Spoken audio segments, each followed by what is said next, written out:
Hey, I'm Sapphire. Wanna hear something scary? Juliana. Did you know there's a guaranteed way for me to read your scary story? Consider joining our Patreon, where I read and personally respond to a story by a storyteller member every week. Who knows? It just might make it into the show, just like today's episode, inspired by a campfire story submitted by Lewis. There was a summer camp that was created many years ago called Sunny Summer Camp. It was originally an all-boys camp founded by a park ranger by the name of Sunny Summers. This story takes place the first year the camp became co-ed. So at orientation, the camp leader was explaining the Mr. Summers contest that was held at the end of every camp.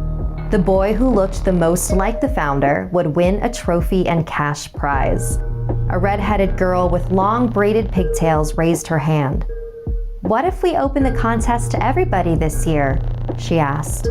"That's a great idea, Juliana," the camp leader exclaimed. "And maybe the judging criteria could be less about appearance and more about whoever shares the most qualities with Sunny Summers." Everyone around her began clapping and cheering, except for a boy sitting a few rows behind her. His name was Dustin, and he wasn't happy with this change. He looked like the direct descendant of Sunny Summers and believed he was a guaranteed win. But now that they were changing the rules, he was worried he might not. Over the summer, his disdain for Juliana grew and grew. So the night before the Mr. Summers contest, Dustin asked his friend Trevor to help him with a prank. He didn't give him many details, just that he wanted to teach Juliana a lesson for having a big mouth. Dustin had been observing Juliana all summer and knew that she was usually the last one in her cabin because she would stay up and help the camp counselors clean. What a suck-up, Dustin thought. So they hid in the nearby bushes until Juliana showed up. When she finally did, Dustin jumped in front of her and told her that one of the counselors was asking for her and motioned for her to follow them. When the three of them had walked a bit away from the cabins, Dustin pushed Juliana onto her back on the ground. The impact knocked her out. Dustin sat on her legs and told Trevor to hold her arms down in case she woke up. Trevor had no idea what Dustin was planning, but he silently obeyed.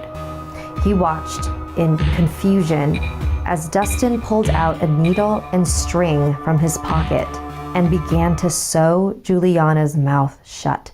Once he was done, Dustin grabbed Juliana's legs and told Trevor to help him carry her to Sunny Rock, the highest point in camp. It overlooked the canyon and had a gorgeous view and a horrifying drop. They hid her body in a bush and hurried back to their cabins. "That'll teach her to shut up," Dustin said. Trevor was speechless, still shaking from the horrific act he was an accomplice to. Dustin noticed. "Dude, we're not gonna leave her out there forever. We'll go get her after the contest tomorrow." The next morning, Dustin and Trevor sat in the back row of the mess hall where the Mr. Summers contest, now renamed Sunny Summers contest, was being held. The camp leader called out the names of each contestant to the stage, but no one showed up when he called Juliana. There was only silence, aside from Dustin's stifled giggles. After the contest, everyone walked back to their cabins to pack their things. Dustin and Trevor noticed the camp leader running around in a panic, asking campers if they'd seen Juliana. Dustin turned to Trevor and said it was time to go get her. They walked back to Sunny Rock, but her body was nowhere to be found. "Oh God," Trevor said, feeling sick to his stomach. "You don't think that she..."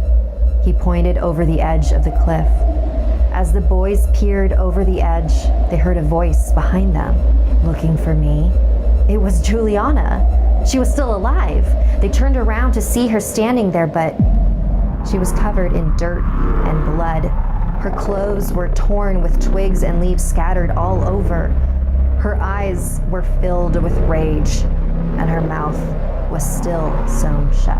Her voice echoed inside of their heads. "I can't let you hurt anyone else like this again."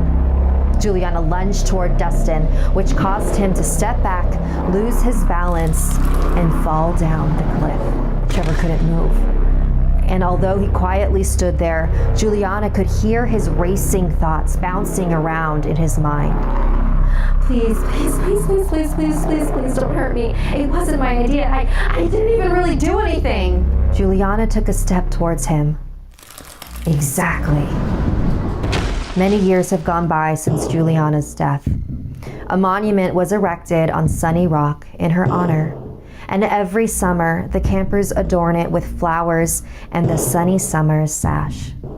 Legend has it that Juliana still watches over the camp, protecting those who speak up and punishing anyone who dares to silence them.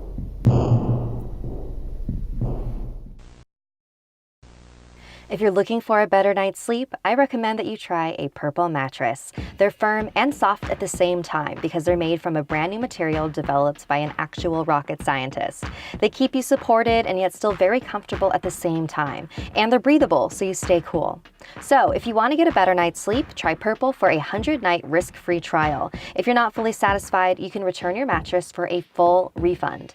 Every mattress comes backed by a 10-year warranty and is shipped to your home for free. And while they're at it, Purple will set up and remove your old mattress for you as well. You're going to love Purple. And right now, our listeners will get a free Purple pillow with the purchase of a mattress. That's in addition to the great free gifts they're offering